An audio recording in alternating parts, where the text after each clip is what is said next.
Good morning, students. Today we will revise the topic resistivity and some numerical based on resistivity. So we have already done resistivity किसके साथ denote करते हैं हम रो के साथ, वो किसके इक्वल होती है R into A upon L.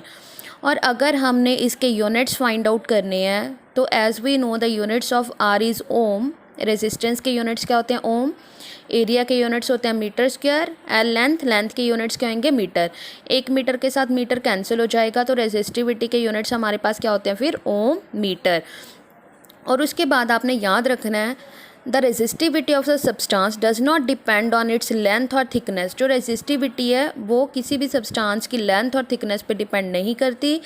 It depends on the nature of the substance. वो जो मटेरियल हम यूज़ कर रहे हैं उस पर डिपेंड करती है। एंड टेम्परेचर, और दूसरा किस पे डिपेंड करती है? टेम्परेचर के ऊपर डिपेंड करती है।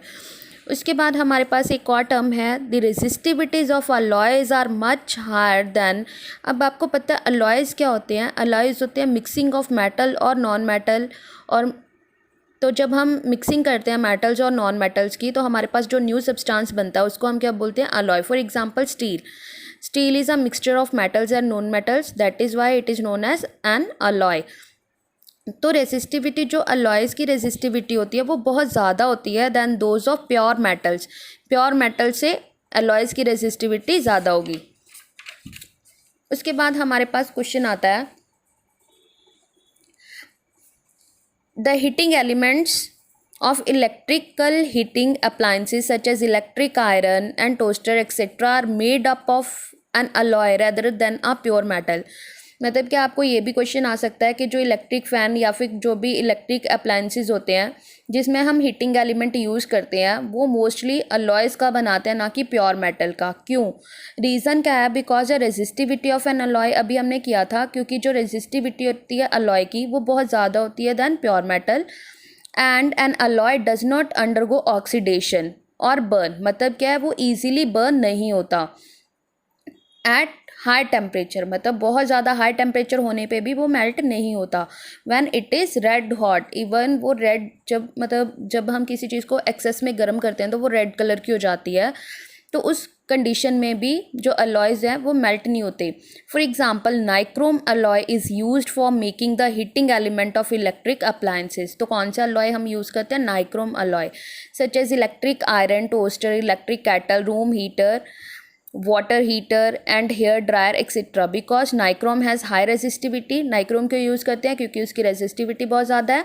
Second, nichrome does not undergo oxidation easily even at higher temperature. मतलब वही दो कंडीशंस के सबसे पहले तो उसकी रेसिस्टिविटी ज़्यादा होती है, सेकेंडली वो बहुत हायर टेम्परेचर पे अगर हम उसको चलाते हैं तो वो ऑक्सीडाइज्ड या फिर इजीली बर्न नहीं होता।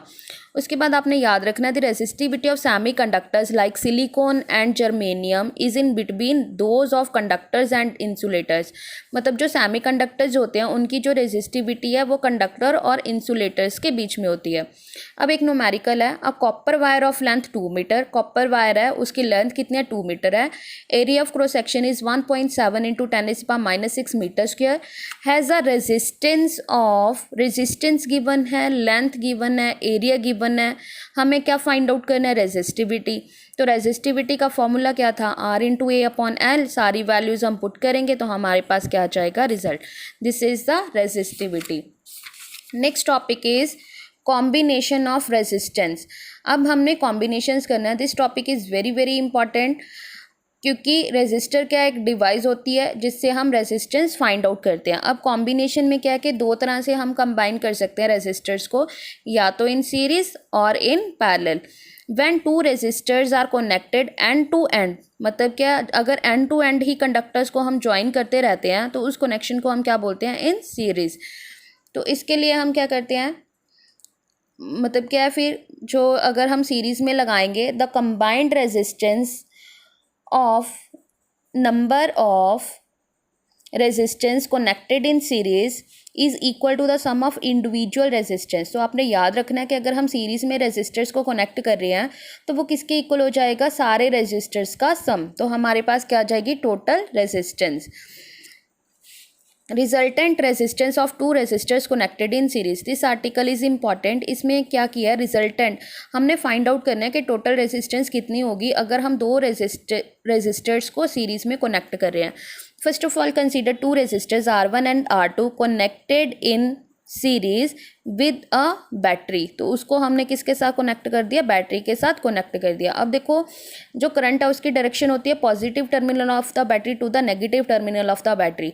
तो यहाँ से करंट जा रहा है, पहले करंट इसके पास जाएगा, फिर यहाँ से करंट इसके पास जाएगा, मतलब दोनों के पास करंट कितना जा रहा है, सेम जा रहा है।